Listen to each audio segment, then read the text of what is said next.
Assalamualaikum warahmatullahi wabarakatuh. Obsesi menyapa kita semuanya pagi ini. Obrolan sehat sahur dini hari masih bersama dengan RSU Muhammadiyah Ponorogo. Jadi RSU Muhammadiyah Ponorogo akan terus memberikan layanan sepenuh hati dengan apa, mudah, nyaman dan islami. Ya. Oke, jadi percayakan bahwa semangat RSU Muhammadiyah adalah melayani dengan sepenuh hati, dengan mudah, nyaman, dan islami. Yakinlah bahwa usaha itu akan terus dilakukan oleh keluarga besar RSU Muhammadiyah Ponorogo untuk memberikan yang terbaik buat masyarakat, khususnya Ponorogo dan dimanapun, ya Vin ya. Oke, obsesi pagi ini masih bersama dengan Gavin. Gavin, sehat Vin? Alhamdulillah, sehat Pak Ari. Semoga kita terus diberi kesehatan dan saya yakin doa-doa teman-teman semuanya selalu akan menyertai kita berdua lah. Semoga bisa membersamai Ramadan 1446 Hijriah ini dengan sebaik-baiknya. Pagi ini tambah satu bertiga lah ya, yang menyertainya. Kita masih dengan Dokter Claudia. Beliau ini dokter umum di RSU Muhammadiyah Ponorogo dan temanya masih sama ya dengan kemarin, cegah kolesterol dengan puasa Ramadan. Nah, kita kemarin sama sekali belum bahas soal puasa ini puasa, ya. Belum. Oke. Dokter Claudia, assalamualaikum dokter. Waalaikumsalam. Sehat, perjalanan lancar pagi ini. Pagi ini lancar. Tidak kedinginan ya dong ya? Alhamdulillah. Sudah pakai jaket nggak kedinginan. Kita aja yang nggak pakai jaket ini nggak kedinginan pagi ini ya, Vin ya.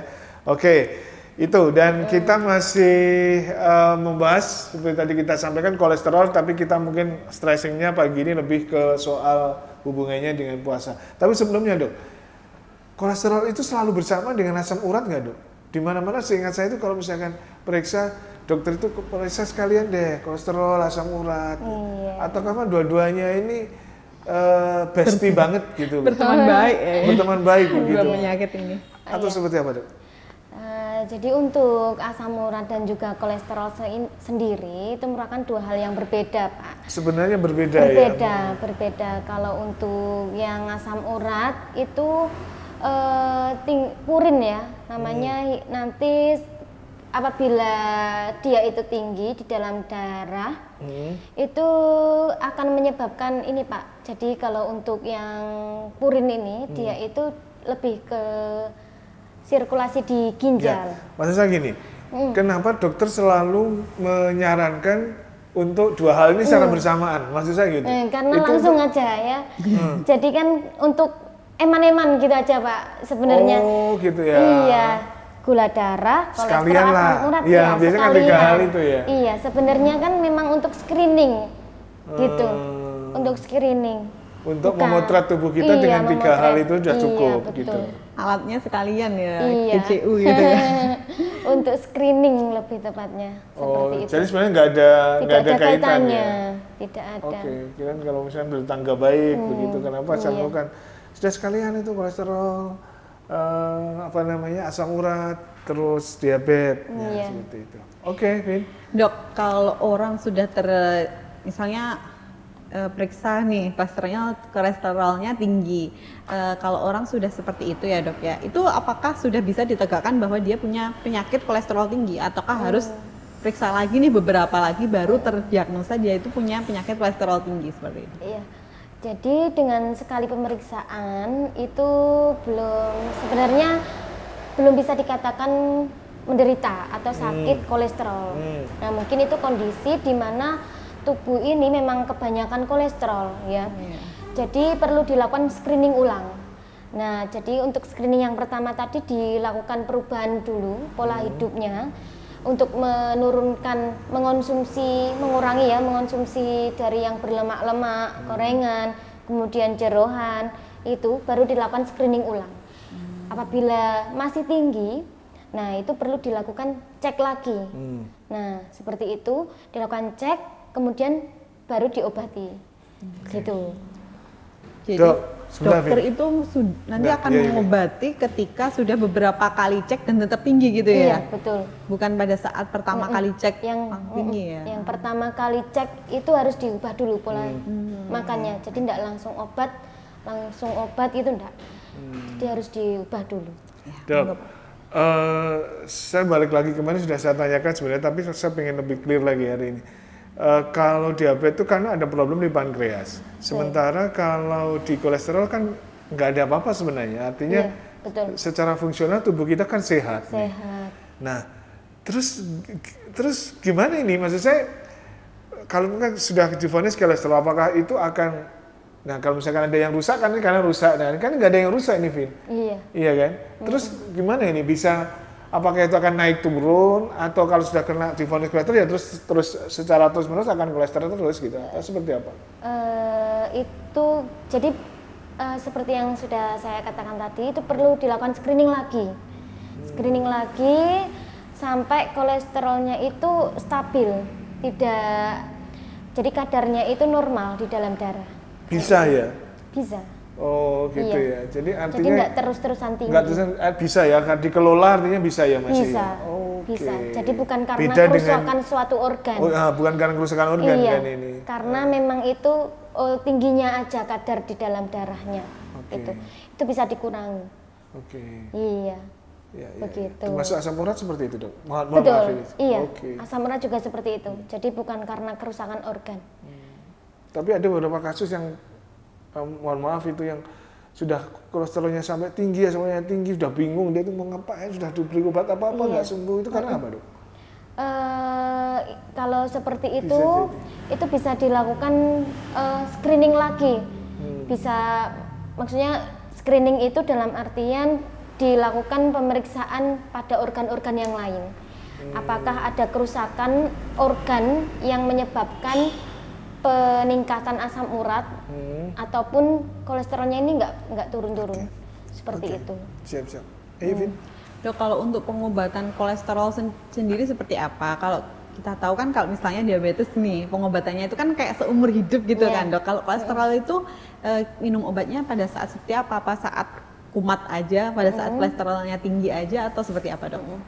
Jadi untuk pengobatan kolesterol sendiri itu apabila tadi ya apabila sudah dilakukan screening kedua kali, apabila kolesterolnya masih tinggi itu sudah mulai dilakukan pengobatan. Nah, selama kapan atau berapa lama itu nanti apabila kadar kolesterolnya itu sudah stabil, ya kita dilakukan penurunan dosis dulu, baru nanti lepas obat. Jadi tidak selalu untuk penyakit kolesterol ini minum obat secara jangka panjang. Gitu gitu ya? Iya.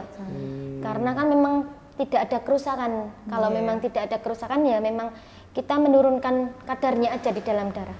Tapi kalau memang organnya itu udah rusak, berarti kita perlu obat yang seumur hidup. Seperti itu. Jadi sebelum terjadi adanya komplikasi sebaiknya rubah dulu pola hidupnya, Iya, pola makannya agar kolesterolnya tadi bisa turun ya, Dok, ya, Iya. seperti itu ya. Iya. Dok, ada jaminan nggak, Dok? Kalau Kalau misalkan kita sudah lifestyle kita sudah Iya, bagus, baik. pola hidup kita bagus lah, artinya gorengan kita batasi, makanan seimbang, Betul. olahraga cukup, Betul. itu ada jaminan nggak, Dok, ya? Kolesterol itu bisa normal, Dok? ada jaminan kolesterol itu bisa Normal. normal. Kalau untuk normal tentu ada, Pak ya. Oke. Dengan pola hidup yang bagus, kemudian tetap olahraga, tetap tidur yang cukup, istirahat yang cukup, itu bisa jaminan untuk kolesterolnya itu rendah Terjaga, ya. atau terjaga seperti itu. Ya, insya Allah usaha tidak mengkhianati hasil ya, Pak Ari. Ya. Mantap, Vin, Iya, mantap, betul. Vin. Iya, tapi ini ya Pak ya, kita itu tidak menilai dari satu sudut pandang aja. Jadi bisa jadi perubahan kesehatan yang di dalam tubuh kita itu bukan terjadi karena kolesterol aja. Nah, makanya tadi perlu dilakukan pemeriksaan yang lain. Kolesterol kita udah bagus, ternyata yang menyebabkan kerusakan pada organ itu bukan kolesterol, tapi yang lainnya gitu.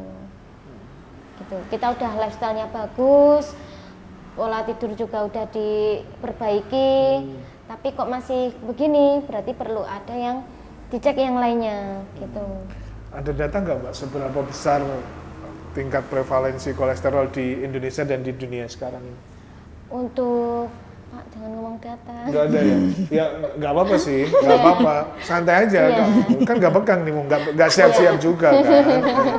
Iya, Pak. Tapi Kalau termasuk untuk- tinggi ya? Iya, kalau Termasuk untuk di Indonesia juga tuh? Betul, Tidak hanya betul. di Indonesia, tidak hanya di Indonesia, mungkin di negara lain sama juga? itu juga sama tingginya. Karena lifestyle tadi Betul. ya? Karena sekarang mungkin banyak makanannya siap Iya, saji betul. seperti Ya, itu ya. kalau orang dulu nggak ada ya Vin ya, kolesterol gitu ya Vin ya? Iya, makanannya mungkin Mungkin dulu ada lebih banyak, tapi iya. tidak terdeteksi, Tidak terdeteksi. karena memang tidak ini ya, tidak periksa ya. Atau karena makanan orang dulu itu belum banyak yang aneh-aneh Pak Ari. Mungkin Betul. makanannya mungkin singkong Iya, kayak gitu yang ya, penuh sayur-sayuran. rebusan ya kalau Iya. dulu tuh. Jarang makanan-makanan apa? Makanan-makanan Fast siap food. saji atau Junk food, fast food. kegiatannya juga mungkin lebih fisik gitu ya. Iya, betul. Kita balik lagi Jadi ke zaman-zaman dulu ya, keimbangan. sehat semuanya gitu ya. Dok, kalau hubungannya dengan puasa nih, kalau ada nggak sih manfaatnya puasa bagi para penderita kolesterol tinggi ini, Dok? Iya, tentu ada ya, karena pada saat kondisi kita puasa itu kan terjadi perubahan pola makan, asupannya juga berubah, asupan yang kita makan itu jadi lebih sedikit ya, tidak seperti pada saat kita tidak berpuasa. Jadi kalau pada saat berpuasa itu nanti kondisi tubuh juga akan ini terjadi perubahan dengan terjadi perubahan pola makan tadi ya. Jadi untuk kadar kolesterol itu pasti lebih sedikit. Begitu. Sudah otomatis ya, Iya. kalau puasanya bener ya Dok ya? Betul. Oke, Kalau puasanya benar tentunya. sudah ya. otomatis ya insya Allah. Sudah itu otomatis kolesterolnya insya Allah itu akan mengalami penurunan. Ya, mungkin tadi dengan kita puasa terus lemak-lemak yang berlebih yang seharusnya jadi cadangan tadi bisa jadi energi betul, gitu ya bagi iya. tubuh kita gitu. Jadi di tubuh kita itu memerlukan cadangan lemak yang sudah ada, ya, bukan dari yang kelebihan kolesterol tadi, seperti itu. Oke, kita masih bersama dengan Dr. Klau. Nanti setelah kita jeda dulu teman-teman, nanti setelah jeda nanti kita akan balik lagi, kita akan lebih fokus soal puasa dan kolesterol ya. Jadi sejauh mana barangkali kolesterol akan terjaga selama puasa dan sejauh mana puasa barangkali membentengi kita dari kemungkinan kita terkena kolesterol tinggi. Teman-teman, kita akan balik lagi. Sekali lagi saya ingatkan, jangan lupa untuk menikmati sahur Anda, segera menikmati sahur Anda, dan jangan lupa untuk berdoa esok hari untuk melaksanakan ibadah puasa esok hari. Dan kita masih akan balik lagi tetap di Obsesi Obrolan Sehat Sahur Dini Hari bersama dengan RSU Muhammadiyah Ponorogo.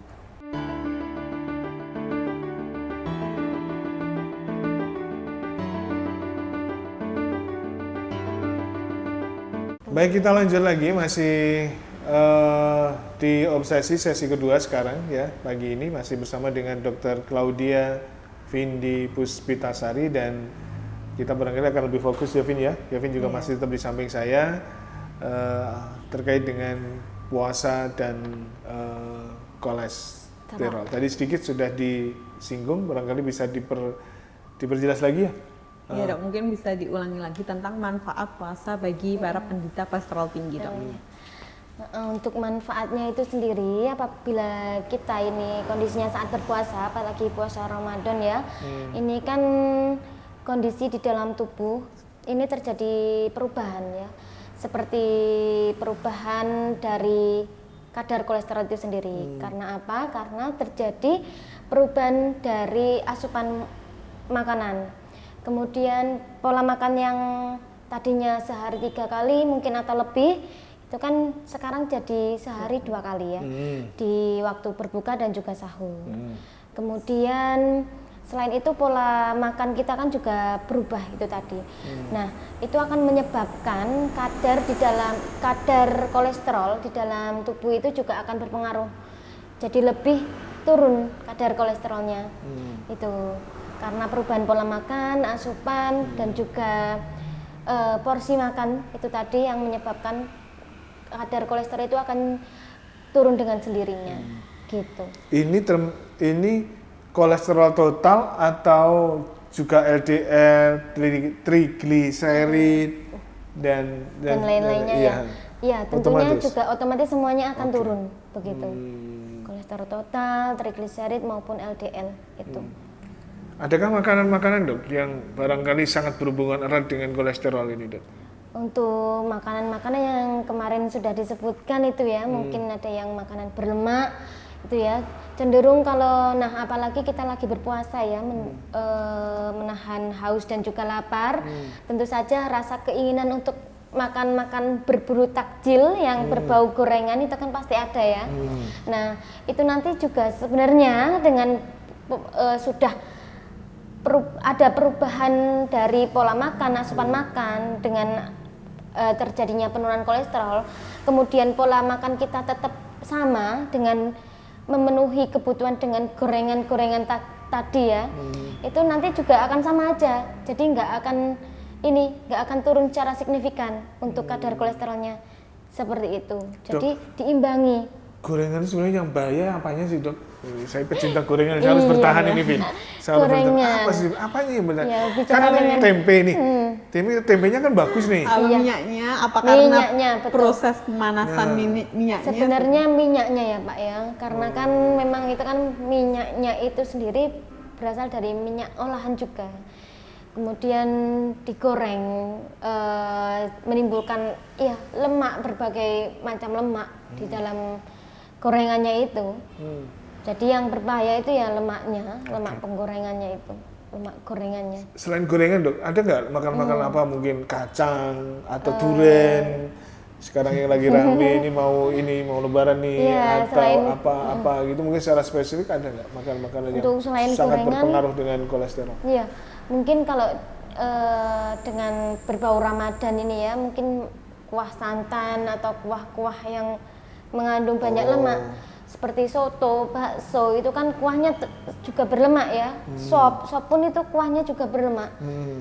Kan karena menggoreng bumbu itu kan digoreng perlu ada proses Gorengan lagi menggoreng nih. dulu ya. Iya. Jadi ya itu yang menimbulkan banyak lemaknya itu di situ. Mungkin harus dibatasi ya Pak Ari, Nah, konsumsi minyak maksud atau lemak saya dalam setiap seberapa hari. besar? Kemarin kalau gula kita kan udah dapat nih. Berapa kemarin? Lupa lah, Vin. Gula kemarin kalau nggak Dikasih salah dong. 50 gram sehari. Nah, ada nggak gorengan dibatasi? Mas, gorengannya cukup mas. Makan itu sekali makan 3. Kebanyakan nih. Kebanyakan nih. Gimana Jadi gimana kalau dok? untuk pembatasan lemak itu kan tergantung dengan kadar berapa kalorinya, 10 sampai dengan 15% dari total kalori itu sebenarnya. Cuman kan kita bingung ya, berapa sih 10 sampai 15%-nya itu. Itu sekitar ya tadi cukup 2 gorengan atau ya kalau untuk gorengan itu Alhamdulillah, tuh masih 2 masih cukup lah. ya. Ini 2 gorengan Iya, terus nanti yang betul. buat lauk belum ya? Iya, merasa terzolimi nih penjual-penjual gorengan ini ya. Gorengannya 2 terus tapi nanti Iya, buat betul. lauknya ayam goreng belum ini. Iya, seperti itu Pak. Yang lain-lain nggak ada tetap ini perlu ya? dibatasi. Jadi misalkan yang lain-lain nggak ada, selain gorengan tuh nggak ada ya? Memang yang harus kolesterol itu memang mutlak ini di gorengan yang memang harus dijaga ketat Iya, yang gitu. mutlak dijaga ketat itu pada gorengan, kemudian yang lain itu ya kuah-kuah yang berlemak tadi. Kuah berlemak tadi, Iya. santan. Betul, santan. Kalau misalkan ataupun, durian itu nggak masalah ya dok ya? tidak masalah dalam jumlah yang cukup. Artinya pada saat kondisi tubuh kita ini memang kadar kolesterolnya awalnya normal, sebenarnya itu tidak apa-apa ya. Nanti apabila kok tiba-tiba makan durian terus gorengan dan lain jadi tinggi, ya itu berarti memang pola yang sebelumnya ya yang perlu kurangi gitu Pak. Oke. Dok, kemarin kan jenengan katakan ada yang namanya lemak baik. Kalau lemak baik itu bisa kita dapatkan dari makanan apa aja sih dok? Iya, jadi kalau ngomong lemak baik, lemak jahat, untuk lemak baiknya itu sendiri kan memang dia itu kerjanya itu menangkal radikal bebas ya, menangkal radikal bebas dari lemak-lemak jahat. Apabila kondisinya itu tinggi berarti semakin bagus ya, bisa didapatkan dari mungkin alpukat itu kan mengandung lemak baik ya, buah alpukat, kemudian jambu. Jambu itu selain Jambu apa, Dok? vitamin C, Jambu jambu air? biji. Jambu air? biji. Oh, keren Jambu biji air. yang Jambu air merah saya itu. seneng banget soalnya. Oke. Jambu biji. Jambu biji yang merah itu ternyata juga diteliti itu mengandung antioksidan yang tinggi. Selain kandungan vitamin C-nya, itu juga bisa menangkal radikal bebasnya. Seperti itu. Dok, meneruskan pertanyaannya Gavin, Dok. Di dalam batin saya dari tadi, Dok. Kenapa ya yang kita makan atau gorengan saya makan gorengan 10, kenapa ya nggak bisa jadi lemak baik ya, Dok ya? Karena gini, Pak. Doa saya itu saya tinggal berdoa saja. Ya Allah, semoga semua yang saya makan menjadi lemak baik. Iya, itu kan namanya kalau lemak yang untuk Kenapa minyak gitu? digoreng itu kan memang ada ini molekul senyawa sendiri. Memang dia itu tergolong dari lemak jahat. Ya itu memang ada di suatu molekulnya, jadi senyawanya. Jadi memang dikatakan jahat atau lemak jahat, gitu Pak. Begitu. Jadi dari molekulnya atau senyawanya itu sendiri yang dibuat. Ini kan nggak ada organ kita yang rusak kan, maksud saya, Vin. Kan nggak ada organ kita yang rusak. Kemudian kita makan, ya Allah jadilah semua jadi lemak baik lah, jangan jadi lemak jahat. Gitu. Akhirnya kan gitu nih kayaknya. Oke. Tapi kalau iya gorengan sudah otomatis ya, Dok ya. Iya betul. Sudah otomatis tuh sudah apapun. Kalau misalnya itu tanpa gorengan gitu, insya Allah juga Insya Allah aman hidup ya. aman. Oke. Betul. Dok, kalau untuk penderita kolesterol tinggi sendiri nih, berarti aman ya dok kalau dia ingin puasa pada bulan Ramadan ini? Iya, tentunya sangat aman bagi penderita hiperkolesterolemia atau peningkatan kolesterol yang terlalu tinggi dalam darah. Karena apa? Tadi membantu menurunkan kadar kolesterol dengan perubahan pola makan, kemudian asupan makan yang kurang kan, dari yang biasanya 3 atau lebih jadi 2 ya. Itu bisa menurunkan kadar kolesterol, bisa membantu pada pasien-pasien yang kolesterolnya memang tinggi. Oke. Jadi bersyukurlah kita bisa melewati Ramadan ini ya, Dok ya. Alhamdulillah. Tapi mungkin dalam Dengan keadaan kondisi sehat. seperti apa dok? Penderita kolesterol tinggi itu harusnya udah dibatalin aja puasanya, ini kayaknya nggak memungkinkan lagi nih gitu. Tidak ada, justru memang ini suatu hal yang sangat bagus ya, saat yang bagus untuk penderita kolesterol yang tinggi Kolesterol. tadi. Jadi tidak perlu untuk stop puasa itu tidak, iya, malah justru dianjurkan iya, puasa. berpuasa lah. Mungkin beda ya, kalau kemarin kan kalau tentang diabetes, mungkin kan kalau puasa nanti gula darahnya terlalu turun, nanti apa? Hipoglikemi gitu ya, Iya, kebeter gitu ya, Hmm. waktu puasa dibatalkan aja. Kalau berarti kalau untuk penyakit kolesterol tinggi, insya Allah saat puasa, insya Allah tidak ada keluhan gitu Betul, ya. aman, iya. Kalau terkait dengan konsumsi obat, barangkali Dok, yang kaitan dengan kolesterol selama puasa seperti apa ini? Biasa saja atau ya harus dikonsultasikan lah atau seperti apa? Karena kalau diabetes kan memang harus hati-hati itu. Iya. Kalau jadi untuk penderita hiperkolesterol itu kan kalau sedang mengonsumsi obat, memang itu kan biasanya itu kan sehari sekali ya, memang satu hari gitu sekali ya. aja. Oh, jadi aman ya. Bisa saat berbuka ataupun sahur, gitu. Aman-aman aja untuk penderita hiperkolesterol. Oke. Ayo, Vin. Masih nggak, Vin? Mungkin ini tips ya untuk orang-orang di Oh, luar sana iya, atau masyarakat di luar sana yang mungkin punya gitu loh, punya riwayat kolesterol tinggi dan sekarang mungkin kolesterolnya sudah normal. Gimana sih dok cara untuk mempertahankan kadar kolesterol agar normal? Agar normal. Ya kemarin sudah disinggung ya dengan perubahan pola makan, kemudian pola hidup, banyak bergerak ya tentunya ya, itu akan membuat tubuh menjadi bugar. Jangan atau, mager lah istilahnya, iya Dok, ya. betul, Oke. tidak boleh mager. Kemudian itu tadi mengurangi konsumsi yang berlemak-lemak gitu, itu aja sih. Oke. Kalau stres mempengaruhi nggak sih dok dengan kolesterol ini? Kalau untuk stres itu lebih ke ini ya psikis, jadi tidak mempengaruhi dengan kadar kolesterol di dalam tubuh. Soalnya kadang ada ya kalau stres terus makan mulu gitu ya. Begitu ya, kecuali yang stresnya itu makan berlebih ya. Ini kalau saya itu ya. Iya, Iya, saya juga, Vin. betul.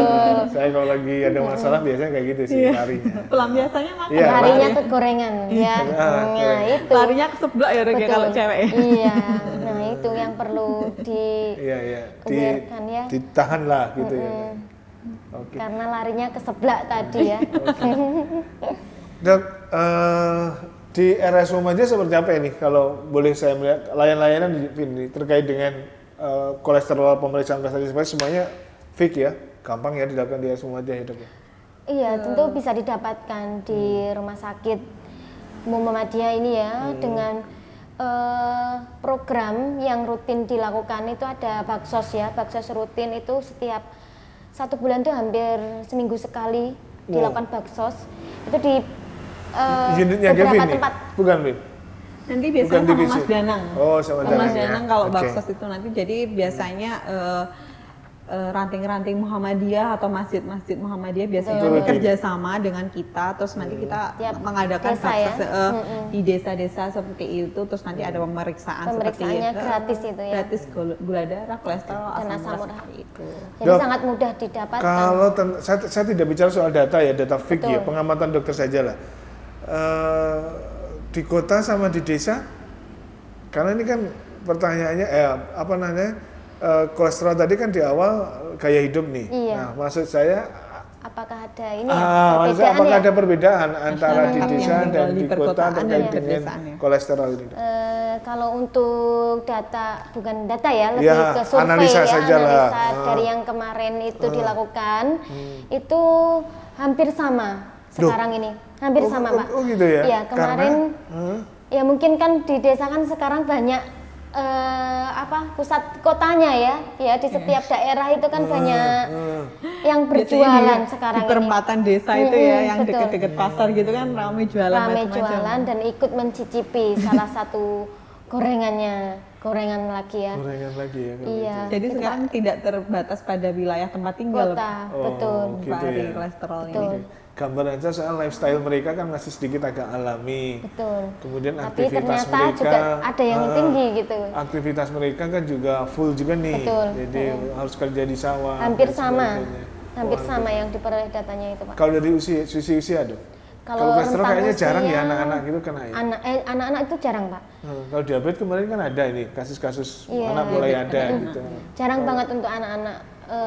Yang paling sering itu di rata-rata di atas 40. Turun di atas 40. Betul. Karena balik lagi tadi ya gaya Iya, hidup ya. gaya hidup, kemudian kondisi ini. Apa? Kalau perempuan itu kan mungkin ini ya, ada hormon estrogen dan juga progesteron juga ya. Mungkin kalau untuk di atas 40 itu kan udah Menurun. mengalami penurunan. Iya. Nah, sedangkan hormon itu tadi itu kan merupakan penangkal radikal bebasnya. Nah, jadi tidak ada yang buat menangkalnya itu. Begitu. Berarti resikonya wanita lebih tinggi dong? Iya, betul. Oh, gitu ya? Female itu lebih tinggi daripada Gitu ya, male, Dok? betul. Ah. Lebih tinggi, Ah. lebih sering terkena ini. Biasanya kalau penumpukan kolesterol Iya. terus itu sebenarnya banyak ya komplikasinya, bukan hanya tadi di jantung ataupun otak, bisa jadi batu penyumbatan batu empedu, batu ginjal, Iya. itu kan banyak yang macamnya itu batu kolesterol. Oh gitu dok, bisa lari ke sana Bisa. ya? Iya, Bisa, yang Pak. mengerikan ini komplikasinya ya dok Iya. ya berarti ya dok. Batu itu macamnya banyak, ada kolesterol, asam urat, nah nanti jadi merembet kemana-mana ya. Nah, jadi itu tadi komplikasinya sebenarnya banyak. Gitu. Saya sedikit tersenyum tadi saat dokter mengatakan prevalensinya lebih banyak wanita. Tapi kita semua harus hati-hati lah. Iya, Kita tetap semua harus harus hati-hati. kita Ini semua tidak harus tidak hati-hati. tidak hanya laki-laki dan perempuan, Betul. karena memang lifestyle dan apa namanya dan gaya hidup ya. Oke, nampaknya waktu harus kita pungkasi dulu dok. Nggih, Iya, sudah cukup, banyak 2 hari kira cukup ya. Alhamdulillah. Untuk kita ngobrolin soal Iya. kolesterol ini dan semoga yang sudah kita berikan bisa memberikan manfaat buat semuanya. Vin, ada yang ingin disampaikan, Vin?